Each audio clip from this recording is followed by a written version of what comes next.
Dayang Hirang siya po ang Regional Director ng OCD Region 11. Yan po, ito ay tungkol nga sa magnitude 6.7 na lindol na naramdaman dyan po sa Manay, Davao Oriental kaninang 11:02 a.m.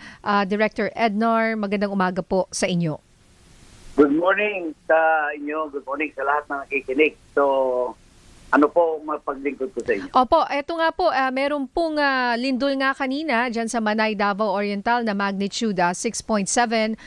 Gusto lang po naming malaman kung ano na po ang balita sa ating mga kababayan dyan sa Manay, Davao Oriental. Katatapos ko lang nagkausap ng mayor doon, pati yung disaster officer. Medyo malakas nga daw ang intensity, no, yung na-feel nila na lindol tapos matagal. So ang initial impact ng linog is ganun pa rin yung mga bata, no, yung mga estudyante, mayroong mga nag-paint, mayroong mga na ina-assist sila ngayon kasalukuyan, no, tinutulungan yung mga bata at nag-panic, no. Second, pangalawa, ang instruction ng mayor, ipasuspend niya ang classes for the meantime. Then nag-order na siya to conduct inspection sa mga public buildings. Then I advised him also, no, si Mayor J.M. Dayan Hirang, pamangkin ko naman yun, in-advise ko siya na tawagan lahat, kasi 17 barangays ang Manay. So hindi pwede yung barangay center lang, poblasyon lang ang titingnan natin. We have to look into the upland barangays, baka may mga landslide na nangyari at pinapatawagan ko sa kanya lahat ng mga barangay kapitan at ng mga principals doon sa bundok. Kasi yung Manay kasi 17 barangays, 14 barangays are upland, nasa bundok, 3 yung nasa coastal area. So far, yun lang muna ang may bigay kong report at every now and then tatawagan ko yung disaster officer, what has happened, ano ba, may mga damages ba o wala. So far, yung mga bata daw ang inaasikaso nila yung mga estudyante. Opo, Director Ednar, good morning po. Ito po si Migs Bustos. At least sir, at least ngayon po na kumakala pa lang po tayo ng impormasyon. Konting kwento naman po nung nangyari pong lindol nung October na medyo malakas-lakas po yun. Pero ayon po at least sa pananaw po ng OCD, pagdating po, ano po yung mga response protocols po natin? Especially kapag meron mga ganitong bigla ang mga pangyayari. Okay, biglaan ito kasi earthquake nga, no? So, ang ating siguro i-discuss muna yung preparedness na ginagawa natin. Kasi nga, yung duct cover and hold na every quarter ginagawa natin, pina-practice yung National Simultaneous Earthquake Drill at sinusunod naman ng mga kasamahan nating mga LGUs, no, based sa reports na natatanggap natin every after drill. So, ganun pa rin, duct cover and hold, then when the earthquake stops, then there's opportunity to run to an open space or safe place. Ganun dapat ang protocol. Number 2, of course, based experience natin October 10 to 2025, yung mga bata, yung talaga puno ang hospitals ng Baganga, ng Caraga, ng Manay, ng Tarragona, ng City of Mati. Puno ang hospitals at 90% ay yung mga estudyante.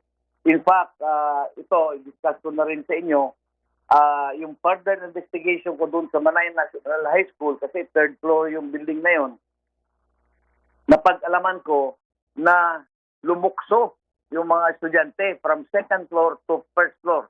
The reason being is that when yung napakalakas nun, kasi 10 kilometers, yung depth, 23 kilometers yung depth, at 7.4, napakalakas. So nagpanic yung mga bata.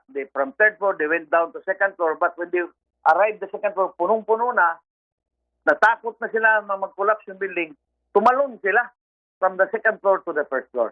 So, what is the lessons learned there? Ang lesson learned there yung management ng campus, no?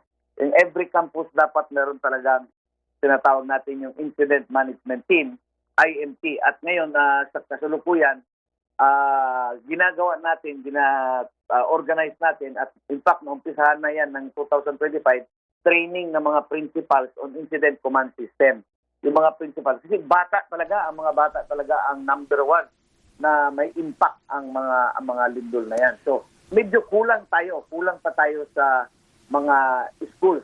No, yung nakausap ko si Secretary Secretary ng DepEd, I even proposed to him na gagawa siya ng order na talagang i-ICS lahat ng principals ng every public elementary and high school.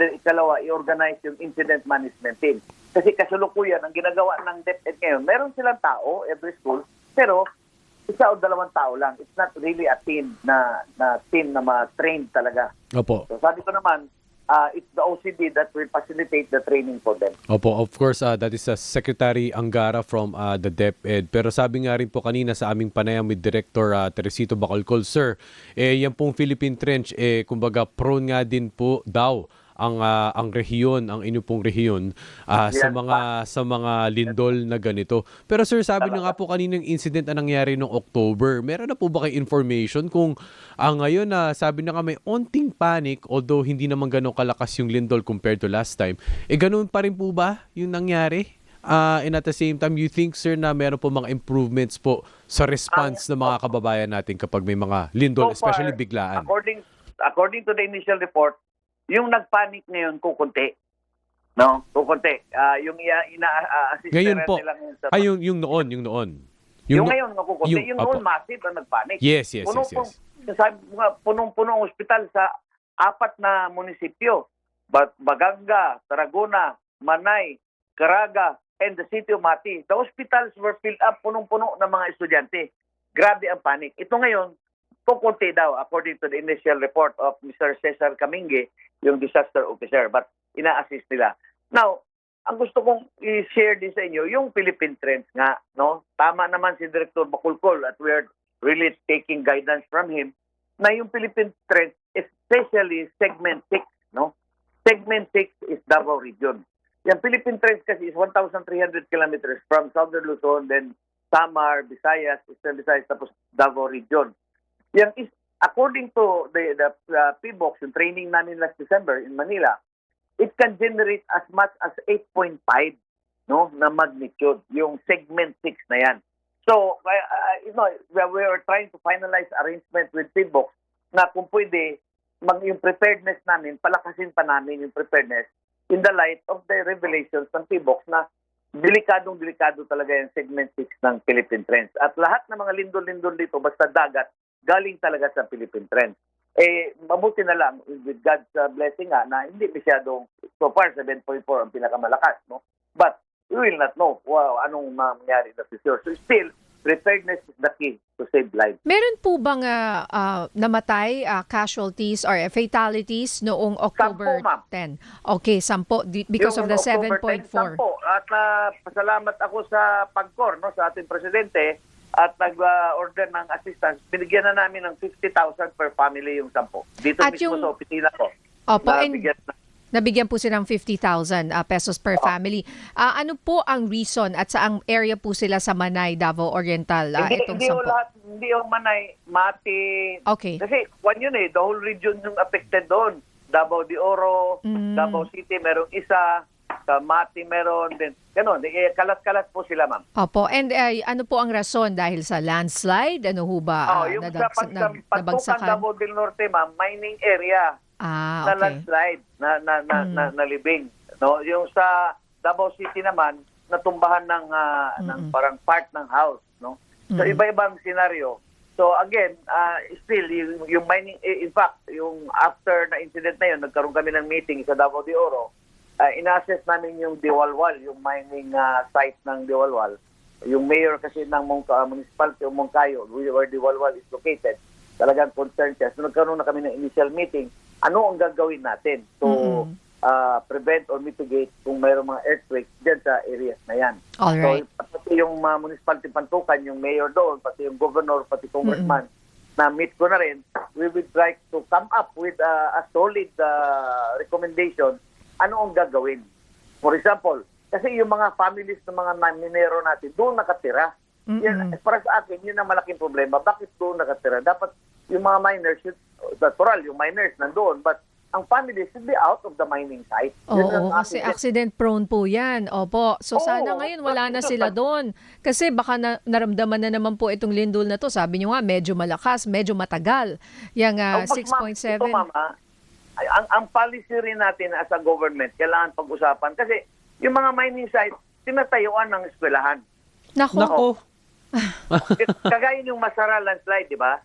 Yung Masara landslide in 2024. May eskwelahan, may terminal, merong IP building, may barangay hall.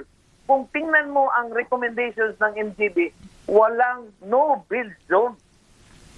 Saan po ito, sir? Saan po ito? Yung landslide nung last 2024. Pero sa saan po Masara, eksakto, sir? Saang barangay? Saang... Barangay Masara, Municipality of Mako, Davao de Oro. Mako, Okay. Davao de Oro. Namatay is almost 100. Nako. Hindi nyo Wow. naalala? Oo nga Opo. po. Ito nga po yung... Oo, andun pa rin ba Dapat ngayon naalala yung mga... Nandun pa rin po ba yung mga, Mga- istruktura na yan? Sa ngayon, ma'am, wala na. Sinira na talaga natin, no? Pinabantayan na natin sa mining company. But yung circumstances, when it happened, yun. May barangay hall, merong terminal, merong may mga Nagkaroon tao. ng komunidad, sir, sa Grabe, no-build no? Doon zone. sa talagang accident-prone area. And this happened before the pandemic, ano po?